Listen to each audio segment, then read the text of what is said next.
So it will be golf buggy rather than bag for Captain Keegan Bradley at next month's Ryder Cup in New York.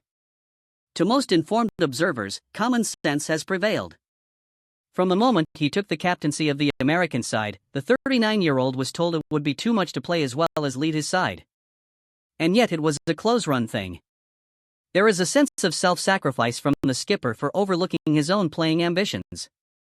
Bradley admits it hurts not to be teeing it up at Bethpage for the match on 26 to 28 September, but that can surely inspire those players he has selected. They know their captain has put them ahead of himself. At a stroke he has extinguished any notion of self-interest.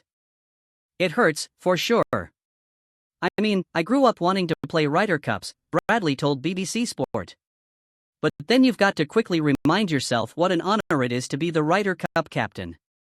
So many players that are much more deserving of me never got the opportunity to do this. This is the ultimate job in golf. So the former US PGA champion has gone with his initial gut instinct of taking the job to be a captain rather than a player. But Bradley's win in June at the Travelers' Championship did alter his thinking for a while. His form thereafter was not quite compelling enough to force a historic decision. He claims he has known for some time that he would not play, but why not make that public to end the fevered speculation that built ahead of his announcement? It crossed my mind, he said. But I also wanted to make sure of this decision. I just wanted to be treated like another player on the team, and we wouldn't announce a player wasn't going to make the team. I wanted to play it out and see how the season ended, but this decision was difficult for sure. There are good reasons why no one since Arnold Palmer has been a player captain. The Ryder Cup has grown into one of the world's biggest sporting events, and captains face a myriad of demands. They have to shape pairings, the order in which to send out their partnerships, and get a reliable handle on how each member of their team is playing. Are team members faking it when they say they are playing well? Do they need cajoling or taking down a peg or two? There are speeches to make it, ceremonies that can shape the tone of the entire week, and decisions have to be made on the run. Where would be the headspace to consider your own golf swing and putting stroke?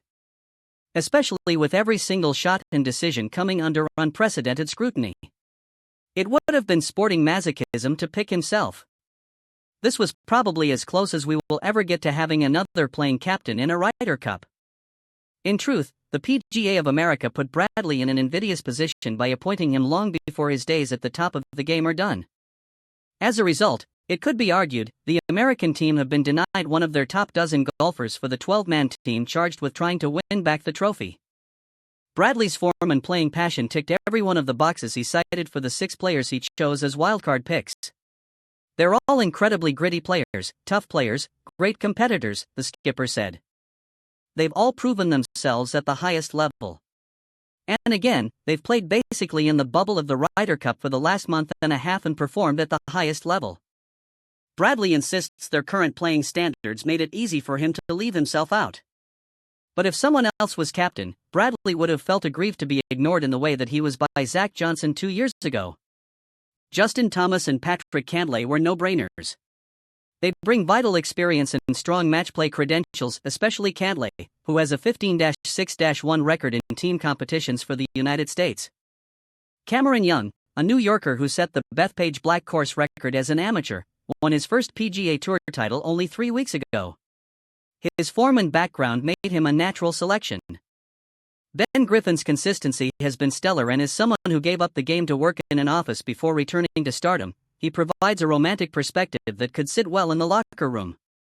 Sam Burns' putting will worry Luke Donald's European team, but Colin Morikawa's patchy form in 2025 perhaps makes the 2-time major champion the most fortunate of the picks. Bradley's side contains 4 rookies and is a transitional lineup, one that will seek to stoke and capitalize on the expected bear pit atmosphere. New Yorkers will ensure this will be hostile territory for Europe. Donald is probably disappointed Bradley decided not to play. America are likely to be more cohesive as a result, and all 12 of their team can concentrate solely on playing. But Europe's skipper is cool and analytical. He will assess the qualities Bradley has recruited, renowned ball strikers with distance as well as touch on and around the greens. Those are the qualities he will want from his 6 wildcards, which will be announced in London on Monday. Whoever Europe select, Bradley expects them to prove formidable opposition. They have an incredibly stacked team, he told me. I think one of the best European teams ever. And they may have the best Ryder Cup captain ever as well in Luke Donald. So they're going to be really difficult, and I think everyone on our team knows that.